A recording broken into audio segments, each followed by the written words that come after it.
بسم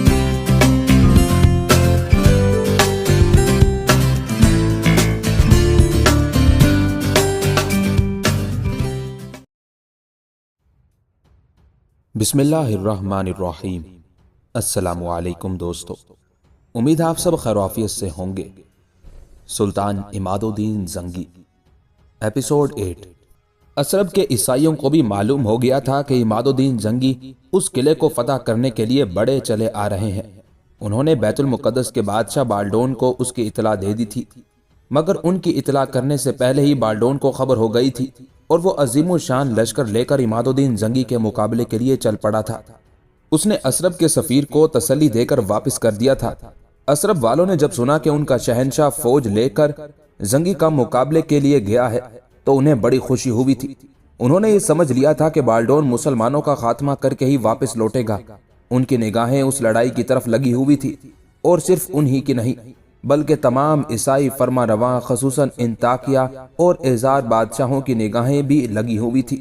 بات یہ ہے کہ جب سے صلیبی لڑائیاں شروع ہوئی تھی اور عیسائیوں نے یورپ سے ایشیا میں آ کر اپنی حکومتیں قائم کر لی تھی، اس وقت سے مسلمانوں میں کوئی ایسا فرما روا نہیں ہوا تھا جس نے عیسائیوں پر یورش کرنے کی جرت کی ہو۔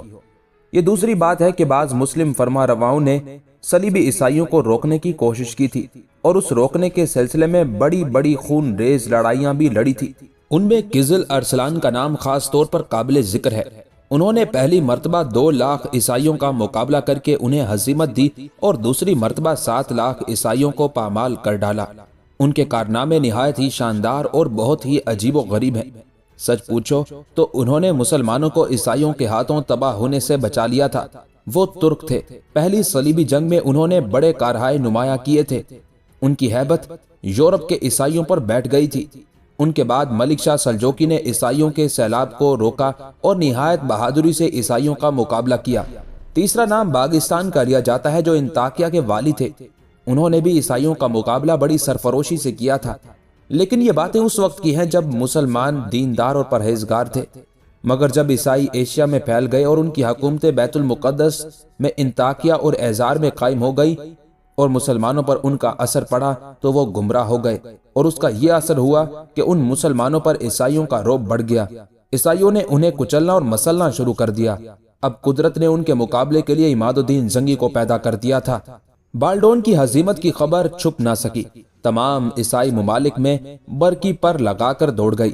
اسرب والوں کو بھی معلوم ہو گیا۔ ان پر خوف و ہراس چھا گیا۔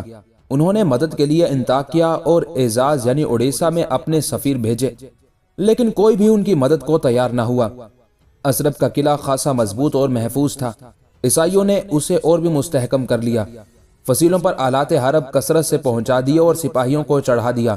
جب سے انہوں نے بالڈون کی ہزیمت کی خبر سنی تھی، اس وقت سے ہر وقت ہوشیار اور مستعد رہتے تھے۔ آخر ایک روز گرد و غبار نمودار ہوا۔ عیسائیوں میں شور ہو گیا کہ مسلمان آ گئے۔ شہری عیسائی سہم گئے اور فوجی فکر مند ہو گئے۔ اسرب کا عیسائی فرمانروا افسروں کو لے کر برج میں جا پہنچا۔ وہ غبار میں دیکھنے لگا۔ غبار دم بدم قریب آتا جا رہا تھا۔ آخر غبار کا دامن چاک ہوا اور اسلامی سوار نظر آئے۔ یہ کمال کا دستہ تھا، بڑی شان سے بڑا چلا آ رہا تھا۔ ان کے ساتھ 24 کلی بھی تھی جنہیں منجنیکے کہتے ہیں، اور جو بالڈون کے کیمپ سے ہاتھ آئی تھی۔ مسلمان انہیں بڑے اطمینان سے دھکیلتے چلے آ رہے تھے۔ وہ قلعے کے سامنے والے میدان میں آ کر رکے اور جلدی جلدی خیمے نصب کرنے لگے۔ اسرب کے والی نے اپنے افسروں سے مخاطب ہو کر کہا، کیا کل یہی لشکر ہے عماد الدین زنگی کا؟ ایک افسر نے کہا، یہ تو ہراول معلوم ہوتا ہے۔ دوسرا بولا، اتنے تھوڑے لشکر سے یروشلم کے شہنشاہ کو ہزیمت نہیں ہو سکتی تھی، ضرور یہ ہراول ہے، باقی لشکر پیچھے آ رہا ہوگا۔ والی، اگر لشکر آ رہا ہے تو معلوم ہو جائے گا۔ وہ بیٹھے انتظار کرتے رہے۔ کئی گھنٹے کے بعد پھر غبار نظر آیا۔ ایسا معلوم ہوتا تھا جیسے آندھی آ گئی ہو اور غبار دوش ہوا پر سوار اڑا آ رہا ہو۔ اسرب کے حاکم نے کہا، یہ لشکر پہلے سے زیادہ معلوم ہوتا ہے۔ ایک افسر، جی ہاں، ممکن ہے عماد الدین زنگی آ رہا ہو۔ حاکم، افسوس ہے کوئی عماد الدین سے واقف نہیں ہے۔ دوسرا افسر، عماد الدین ایک غیر معروف شخص ہے، اس سے عیسائی واقف نہیں ہے۔ حاکم، نامعلوم یہ بدبخت کہاں سے پیدا ہو گیا۔ اگر اسے شہنشاہ گرفتار کر لیتے یا مار ڈالتے تو عیسائیوں کے لیے میدان صاف ہو جاتا اور مصر اور عراق پر بھی ہمارا قبضہ ہو جاتا۔ تیسرا افسر: یہی بات ہے، اس کے وجود سے ہماری ترقی رک گئی ہے۔ حاکم: ممکن ہے ہم اسے ٹھکانہ لگا دیں۔ پہلا افسر: حضرت مسیح ایسا ہی کریں۔ اب یہ غبار چھٹ گیا تھا اور سوار صاف نظر آنے لگے تھے۔ یہ لشکر بھی بڑی شان سے آ رہا تھا۔ یہ مسعود تھے، وہ کمال سے کچھ فاصلے پر آ کر رکے اور وہیں مقیم ہو گئے۔ حاکم اسرب نے کہا: بس اتنا ہی لشکر معلوم ہوتا ہے۔ پہلا افسر: میرا خیال ہے ابھی اور لشکر آنے والا ہے۔ حاکم: ممکن ہے، ان دونوں لشکروں کا اندازہ نہیں ہو سکا کہ کس قدر ہے۔ دوسرا افسر: میرے خیال میں 2-3 ہزار ہوگا۔ حاکم: تب ان کے بعد بھی اور لشکر آئے گا۔ یہ لوگ شام تک انتظار کرتے رہے۔ عصر کی نماز کے بعد پھر گرد و غبار نظر آیا۔ افسروں نے کہا: معلوم ہوتا ہے اب عماد الدین زنگی آ رہا ہے۔ حاکم: بے شک اب وہ اپنا کل لشکر لے کر آ رہا ہوگا۔ تھوڑی دیر میں یہ لشکر بھی قریب آ گیا۔ یہ احمد رفیع آئے تھے، وہ بھی مسعود کے قریب ہی آ کر ٹھہر گئے۔ ان کے ٹھہرنے میں دن چھپ گیا۔ فصیل پر عیسائی پھیل گئے۔ انہوں نے وہاں روشنی کا کافی انتظام کر لیا اور پہرا مقرر کر دیا۔ دوسرے روز جب آفتاب نکلا تو عیسائیوں کا خیال ہوا کہ مسلمان آج لڑنے کے لیے میدان میں نکلیں گے، مگر وہ اپنی جگہوں پر مقیم رہے، میدان میں نہیں آئے۔ جب دوپہر قریب آئی تو لشکر نمودار ہوا۔ عیسائی دیکھنے لگے، یہ شمس الدین کا رسالہ تھا۔ وہ بائیں جانب آ کر ٹھہرے۔ دوپہر کے بعد پھر لشکر نمودار ہوا۔ عیسائیوں نے ابھر کر دیکھنا شروع کیا۔ یہ حشام کا دستہ تھا، وہ ابھی بچے تھے۔ عیسائی انہیں دیکھ کر بڑے متعجب ہوئے۔ اس زمانے میں دستور تھا کہ افسروں کے قریب علم ہوتا تھا اور افسر سب سے آگے ہوتے تھے۔ حاکم نے کہا: واہ واہ، اتنا چھوٹا بچہ بھی افسر ہے۔ ایک سن رسیدہ افسر نے کہا: کیا آپ کو معلوم نہیں کہ ایک زمانے میں خود عماد الدین زنگی اتنی ہی عمر میں تھا جب اس نے تبریہ کے قلعے پر نیزہ جا گاڑا تھا؟ عجب نہیں کہ یہ بھی کوئی ایسا ہی بہادر ہو۔ حاکم نے برا سا منہ بنا کر کہا: بہادر ہو؟ مسلمان بھی بہادر ہو سکتا ہے۔ جب ان کی بستیوں کو تاراج کیا گیا ہے، ایک بھی بہادر مقابلے میں نہ آیا۔ رہا عماد الدین زنگی کے نیزے گاڑنے کا واقعہ، وہ ایک اتفاق تھا۔ اگر مسلمانوں کا کل لشکر اتنا ہی ہے جتنا آ چکا ہے تو تم دیکھنا میں کل ہی ان پر حملہ کر کے انہیں قتل و غارت کر ڈالوں گا۔ حشام بھی شمس الدین کے پاس فروکش ہو گئے۔ عیسائی عام طور پر چہمہ گوئیاں کر رہے تھے۔ ان کے دلوں پر مسلمانوں کے دستوں کے آنے کا بڑا اثر پڑ رہا تھا۔ اگر تمام لشکر ایک دم آ جاتا اور اس سے دگنا بھی ہوتا تو وہ اتنے متاثر نہ ہوتے جتنا تھوڑے تھوڑے لشکر کے آنے سے ہوئے۔ شام کے وقت بڑا غبار اٹھا۔ حاکم نے کہا: اس وقت بڑا لشکر آ رہا ہے۔ اس لشکر کے ساتھ عماد الدین زنگی معلوم ہوتا ہے۔ تمام افسروں کی نگاہیں بھی غبار کی طرف لگی ہوئی تھی اور سب کچھ لوگ نگاہوں سے دیکھ رہے تھے۔ ایک افسر نے مری زبان سے کہا: کیا کہا جا سکتا ہے کہ یہ لشکر کس کا ہے اور اس کے بعد کوئی لشکر آئے گا یا نہیں؟ حاکم: تم افسردہ دل کیوں ہو گئے؟ اگر جتنا لشکر آ چکا ہے اسے 2 چند بھی آ جائے تو پرواہ نہیں ہے۔ جب غبار کا دامن چاک ہوا تو رسالے نظر آئے۔ مسلمان بڑی شان سے آ رہے تھے۔ وہ آ کر جو لشکر آ چکے تھے ان کے پیچھے پھیلتے جاتے تھے اور بڑے میدان میں خیمے نصب کرتے جاتے تھے۔ یہ عماد الدین زنگی کا لشکر تھا۔ یہ لشکر دن چھپے تک آتا رہا۔ عیسائیوں نے اس روز فصیل پر روشنی زیادہ کر دی اور پہرے کے سپاہی بڑھا دیے تھے۔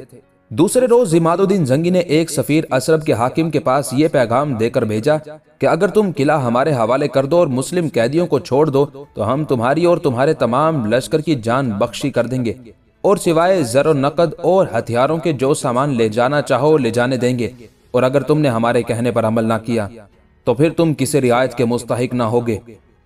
سفیر گھوڑے پر سوار ہو کر روانہ ہوئے اور زیر قلعہ پہنچ کر چلائے: عیسائیوں، اپنے حاکم کو اطلاع دو کہ اسلامی سفیر آیا ہے۔ عیسائیوں کو سفیر کے آنے کی پہلے سے توقع تھی، چنانچہ بڑے پھاٹک کی چھوٹی کھڑکی کھول دی گئی اور سفیر کو اندر لے لیا گیا۔ وہ دردانہ بڑی بے باکی اور بے خوفی سے ادھر ادھر دیکھتے ہوئے چل کر حاکم کے پاس پہنچے۔ وہ بڑی شان سے امیروں اور فوجی افسروں کے ساتھ بالکل ایک خود مختار فرما روا کی طرح بیٹھا تھا۔ سفیر اس مقام پر جا پہنچے جو ان کے لیے مقرر کر دیا گیا تھا۔ حاکم نے ان سے کہا: کیا پیغام لائے ہو تم؟ سفیر نے کہا: پیغام نیک ہے۔ ہمارے بادشاہ یہ چاہتے ہیں کہ آپ مسلم قیدیوں کو رہا کر دیں اور قلعہ ہمارے حوالے کر دیں۔ اس صلح میں آپ کی اور آپ کے تمام فوجیوں کی جان بخشی کر دی جائے گی۔ اور زر نقد اور ہتھیاروں کے علاوہ جو ساز و سامان تم چاہو گے اپنے ساتھ لے جا سکو گے۔ حاکم اور فوجی افسروں کو یہ بات سخت ناگوار گزری۔ حاکم نے طنزیہ لمبا کہا لگایا اور کہا، ہماری جان بخشی کا خواب دیکھ رہے ہو، اپنی جانوں کی خیر مناؤ۔ اس بچے زنگی سے کہنا کہ اگر اپنی اور اپنے ہمراہیوں کی خیریت چاہتا ہے تو واپس چلا جائے۔ سفیر، کیا تمہیں معلوم ہے کہ تمہارے شہنشاہ بالڈور اور ان کے لشکر کا کیا حشر ہوا؟ حاکم، معلوم ہے، انہوں نے شب خون مارنے کی کوشش کی جو غلط تھی۔ اگر وہ دن میں لڑتے تو زنگی اور ان کے لشکر کا پتہ بھی نہ پاتا۔ سفیر، کیا تہذیب و شائستگی آپ کو چھو نہیں گئی ہے؟ حاکم نے کڑی نظروں سے انہیں دیکھ کر کہا، کیا مطلب ہے اسے تمہارا؟ سفیر، میرا مطلب ہے کہ میں آپ سے تہذیب کے ساتھ تعظیمی الفاظ میں گفتگو کر رہا ہوں اور آپ میرے بادشاہ کی شان میں گستاخانہ الفاظ استعمال کر رہے ہیں۔ حاکم نے لمبا کہا لگا کر تمسخرانہ انداز میں کہا، کیا وہ بچہ زنگی نہیں ہے؟ کیا وہ ایک معمولی افسر نہیں تھا؟ سفیر، آپ اپنی اوقات کو بھی نہ بھولیں۔ آپ بالڈون کے غلام زادے ہیں اور بالڈون بیت المقدس آنے سے پہلے ایک کم حیثیت نواب تھا۔ حاکم کو پتے کی باتیں سن کر غصہ آ گیا۔ اس نے گرج کر کہا، خبردار، ادب سے باتیں کرو۔ یہ سمجھو کہ تم سفیر ہو اور ہمارے رحم و کرم پر ہو۔ سفیر، مجھے اس بات کا اعتراف ہے کہ میں سفیر ہوں، ادب سے گفتگو بھی کر رہا ہوں، لیکن ہے یہ گنبد کی صدا، جیسی کہے ویسی سنے۔ تم ادب سے گفتگو کرو گے، ادب سے جواب دیا جائے گا۔ بد تہذیبی سے گفتگو کرو گے، اس کا جواب پاؤ گے۔ رہا رحم و کرم کا سوال، یاد رکھو میرے ہاتھ میں تلوار ہے، اور جب تک مسلمان کے ہاتھ میں تلوار ہے وہ کسی کے رحم و کرم پر نہیں ہوتا۔ یہ بھی سن رکھو کہ مسلمان سوائے خدا کے کسی سے نہیں ڈرتا۔ حاکم، تم اس لیے دھونکی لے رہے ہو کہ سمجھتے ہو سفیر ہو تمہیں کچھ نہیں کہا جائے گا، مگر یاد رکھو بے ادبی کی سزا سفیروں کو بھی دی جاتی ہے۔ سفیر، مجھے معلوم ہے کہ تمہارے بزرگوں نے اسلامی سفیر کو قتل کر دیا تھا۔ میں جانتا ہوں تم بھی سفیروں کو قتل کر سکتے ہو، لیکن تم اس بات کو نہیں جانتے کہ مسلمان حق اور انصاف کی بات تلواروں کے سائے میں بھی کہتا ہے۔ حاکم، خیر، ہم اس وقت درگزر کرتے ہیں اور تمہیں معاف کیے دیتے ہیں۔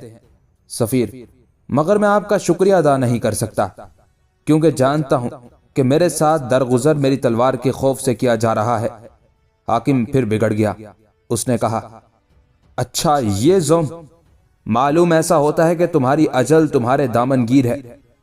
سفیر، اس بات کو خدا ہی جانتا ہے کہ کس کی اجل کس کے سر پر کھیل رہی ہے۔ حاکم کو سخت طیش آیا۔ اس نے گرج کر کہا، اس بات کو خدا نہیں ہم جانتے ہیں اور بتائے دیتے ہیں۔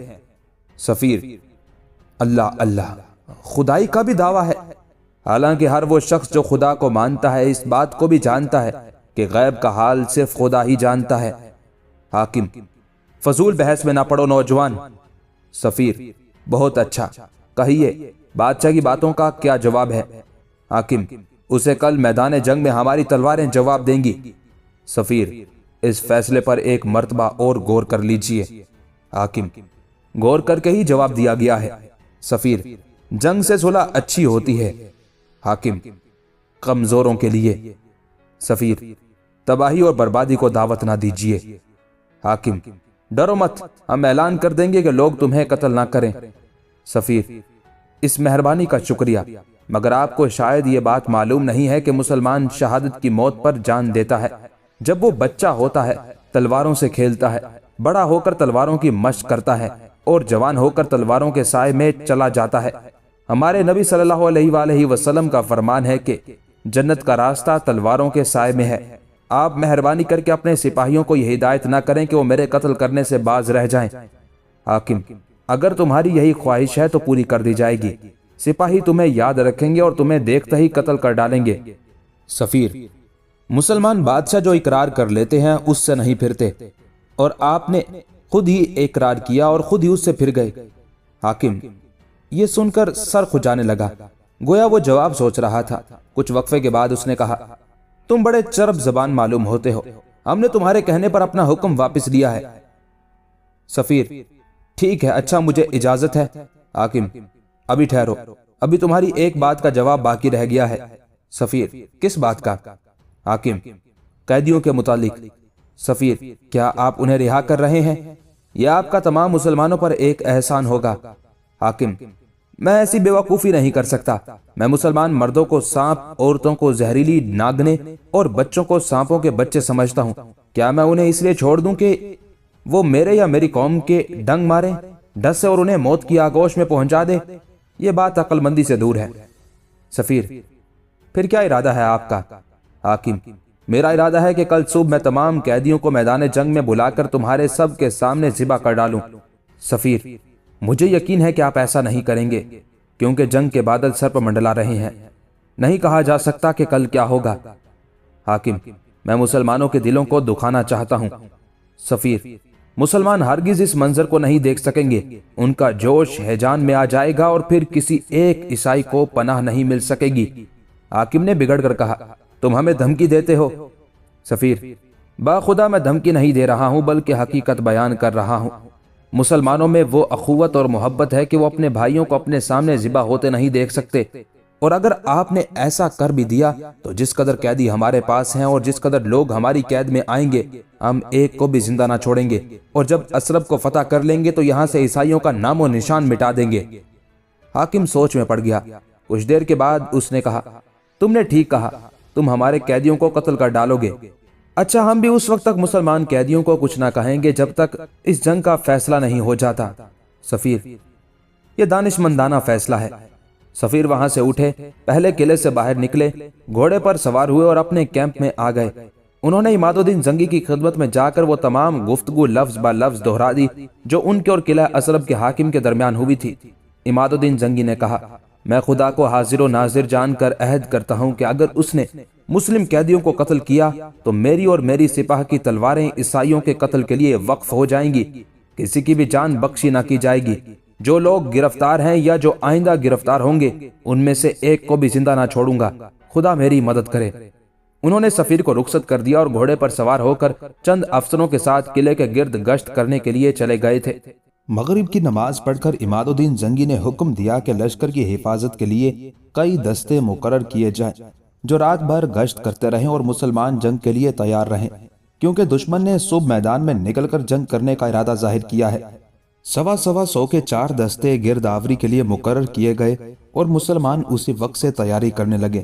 مسلمانوں کو یہ سن کر بڑی خوشی ہوئی کہ صبح دشمن میدان جنگ میں نکل کر لڑے گا، کیونکہ وہ نہیں جانتے تھے کہ کل کون زندہ رہے گا اور کون شہید ہو کر موت کی آغوش میں پہنچ جائے گا۔ اس لیے وہ گول کے گول اپنے عزیزوں اور دوستوں سے ملتے پھر رہے تھے، بڑے خوش ہو کر ملتے تھے جیسے صبح انہیں کوئی نعمت ملنے والی ہو۔ آدھی رات کے بعد کیمپ میں خاموشی طاری ہوئی اور سکوت چھا گیا۔ صبح صادق کے وقت فجر کی اذان ہوئی۔ اذان سنتے ہی لوگ اٹھ کر ضروریات سے فارغ ہونے اور وضو کر کے اس میدان میں جمع ہونے لگے جس میں نماز پڑھی جاتی تھی۔ عماد الدین زنگی اور چھوٹے بڑے افسر بھی آ گئے۔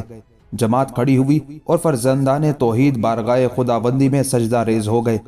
نماز سے فارغ ہو کر سب اپنے اپنے خیموں کی طرف چلے گئے اور مسلح ہو کر حکم کے منتظر ہو بیٹھے۔ مسلمانوں کا خیال تھا کہ عیسائی بہت سویرے قلعے سے باہر نکل آئیں گے، لیکن بہت کچھ دن چڑھنے پر بھی پھاٹک نہ کھلا، نہ عیسائی نکلے۔ مسلمانوں کو کچھ مایوسی سی ہونے لگی، یہاں تک کہ دوپہر قریب آ گئی۔ امیر زنگی نے سب کے پاس حکم بھیج دیا کہ کھانے سے جلد فراغت کر لے۔ اب مسلمانوں کو اور بھی یقین ہو گیا کہ عیسائی میدان میں نہ نکلیں گے۔ انہیں بڑا افسوس ہوا۔ انہوں نے بہت جلد کھانا تیار کیا اور کھا کر فارغ ہو گئے۔ عین دوپہر کے وقت زنگی نے مسلمانوں کو آگے بڑھ کر قلعے کا محاصرہ کرنے کا حکم دیا۔ مجاہدین کے دستے چلے اور قلعے کے چاروں طرف پھیل گئے۔ عیسائی فصیلوں پر کھڑے نہایت خاموشی سے دیکھتے رہے۔ اس روز مسلمانوں نے بھی صرف محاصرہ کر لیا، یورش نہیں کی۔ دوسرے روز صبح کی نماز پڑھتے ہی مسلمانوں نے چاروں طرف سے چڑھائی شروع کر دی۔ اسلامی دستے قلعے کی طرف بڑھنے لگے۔ عیسائی چپ چاپ انہیں بڑھتے ہوئے دیکھتے رہے۔ جب مسلمان قلعے کے قریب پہنچ گئے تب عیسائیوں نے شور کر کے حربے پھینکنے شروع کیے، تیروں اور سنگ ریزوں کی بارش کرنے لگے، اور مسلمانوں نے ڈھالوں کے قلعے قائم کر لیے، ڈھالیں سامنے کیے، بڑے اطمینان سے بڑھتے رہے۔ عیسائیوں نے جوش اور غصے میں آ کر اور بھی پھرتی سے تیر اور پتھر برسانے شروع کر دیے۔ انہیں اس بات پر طیش آ رہا تھا کہ مسلمان ان کے حربوں کی پرواہ ہی نہیں کرتے تھے، اس طرح بڑھ رہے تھے جیسے ان پر تیر اور پتھر برس ہی نہیں رہے تھے۔ حالانکہ مسلمان زخمی بھی ہو رہے تھے، مگر جو معمولی طور پر زخمی ہوتے تھے وہ تو زخموں کی پرواہ نہیں کرتے تھے۔ البتہ جو شدید زخمی ہو جاتے تھے وہ اس طرح پیچھے ہٹ جاتے تھے کہ عیسائیوں کو ان کے ہٹنے کا علم بھی نہ ہوتا تھا۔ دھوپ اچھی طرح پھیل گئی تھی، ہوا کے خوشگوار جھونکے چل رہے تھے، دھوپ میں مسلمانوں کے سفید کپڑے اور ہتھیار چمک رہے تھے اور ہوا کے جھونکے اسلامی پرچموں کے پھریروں کے ساتھ خوش فیلیاں کر رہے تھے۔ فصیلوں کے اوپر سے تیر اور سنگ ریزے اس کثرت سے آ رہے تھے کہ دھوپ میں لہریں پیدا ہو جاتی تھی۔ عیسائی مسلمانوں کی جرأت و استقلال کو دیکھ دیکھ کر حیران بھی ہو رہے تھے اور انہیں ان پر غصہ بھی آ رہا تھا۔ حیرت اس لیے ہو رہی تھی کہ ان کے استقلال میں فرق نہیں آتا تھا، اور غصہ اس لیے آ رہا تھا کہ وہ بڑھتے چلے آ رہے تھے۔ اب حیرت اور غصے کے ساتھ ساتھ عیسائیوں پر خوف بھی طاری ہونے لگا، کیونکہ اندیشہ ہوا کہ اگر مسلمانوں کے بڑھنے کی یہی رفتار رہی تو وہ فصیل کے نیچے پہنچ جائیں گے اور پھر نقب لگا کر قلعے کے اندر گھس پڑیں گے۔ یہ خیال سپاہیوں اور افسروں سبھی کو ہوا۔ عیسائیوں نے گلے پھاڑ پھاڑ کر شور کرنا اور چلا چلا کر اور بھی کثرت سے تیر اور پتھروں کے ٹکڑے برسانے شروع کیے۔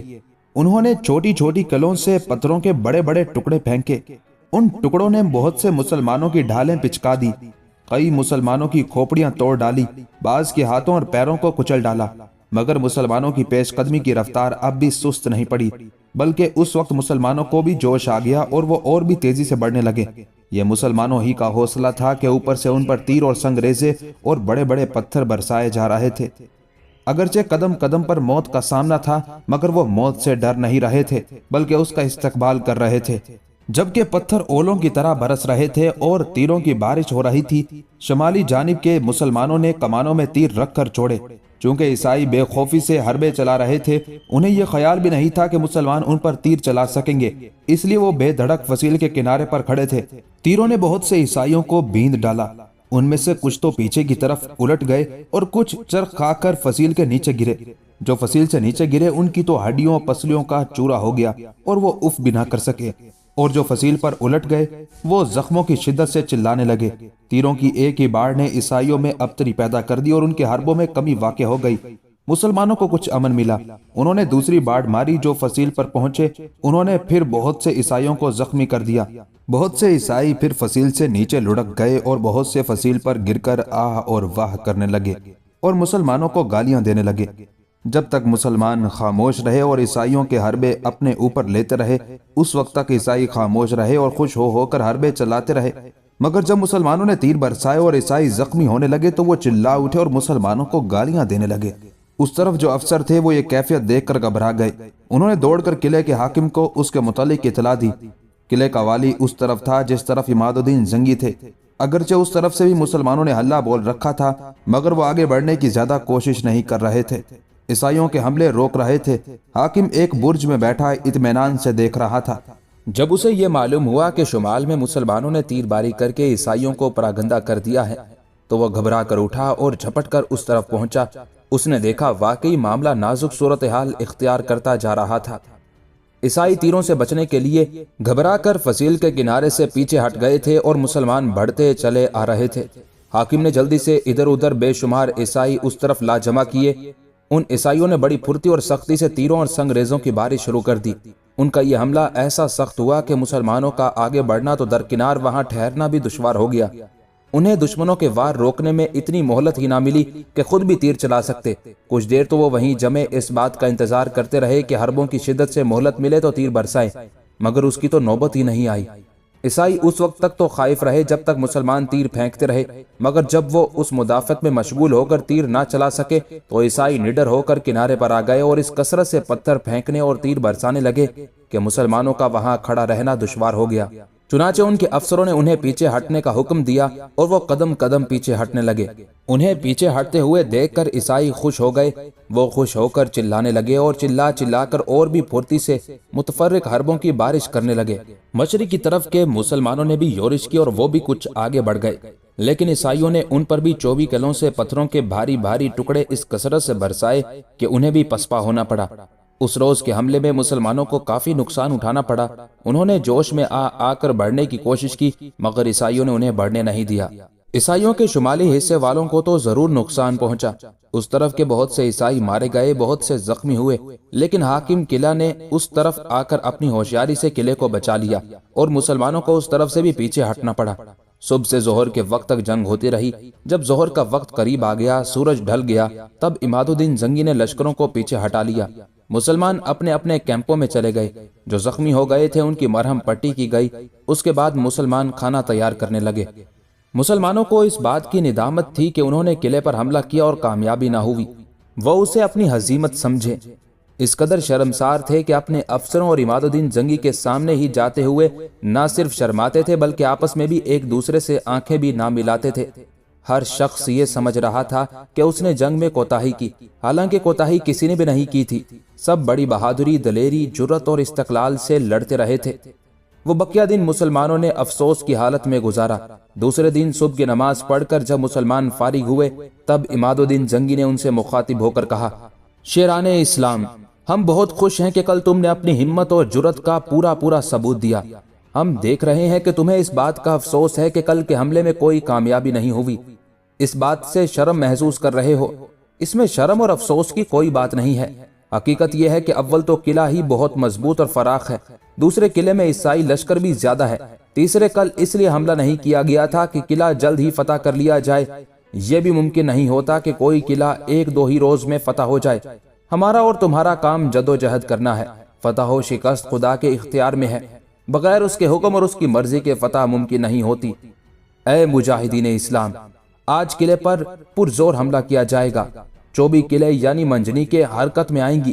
خدا نے چاہا تو آج تمہارے حوصلے نکلیں گے۔ جاؤ اور تیار ہو کر میدان میں نکلو۔ اس مختصر تقریر نے مسلمانوں کی ندامت اور افسوس کو دور کر دیا، ان میں جوش بھر دیا۔ وہ اٹھ کر اپنے اپنے خیموں پر پہنچے، مسلح ہوئے اور ہر دستہ اپنی اپنی جگہ پہنچ گیا۔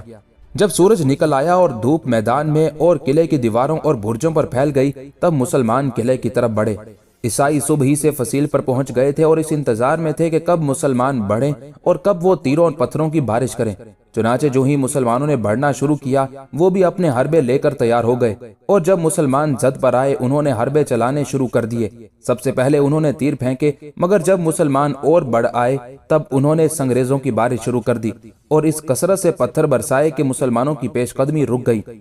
آج مسلمانوں نے تین طرف سے ایک ساتھ یلغار کی اور تینوں ہی طرف عیسائیوں نے ان پر تیروں اور پتھروں کی بھرمار کر دی، مگر پھر بھی قدم قدم بڑھاتے رہے۔ عماد الدین زنگی ایک طرف سے حملہ ور ہوئے، ان کے دستے کے ساتھ 2 منجنیقیں تھیں۔ یہ منجنیقیں بالکل 24 قلعے تھے۔ انہوں نے ان منجنیقوں کو آگے بڑھایا، چونکہ یہ اندیشہ تھا کہ کہیں دشمن روغن نفت کی پچکاریاں مار کر ان میں آگ نہ لگا دے، اس لیے پانی میں سرکہ ملا کر منجنیقوں کو اس سے تر کر دیا گیا تھا۔ کمال کے ساتھ بھی ایک منجنیق تھی، یہ چھوٹی تھی، اس سے پتھروں کے ٹکڑے پھینکے جاتے تھے۔ جب کمال نے دیکھا کہ عیسائی کنارے پر کھڑے ان کے سپاہیوں پر بے پناہ تیر اور پتھر برسا رہے ہیں تو انہوں نے منجنیق کو آگے کیا۔ تقریباً 100 آدمی اسے دھکیلتے ہوئے لے چلے۔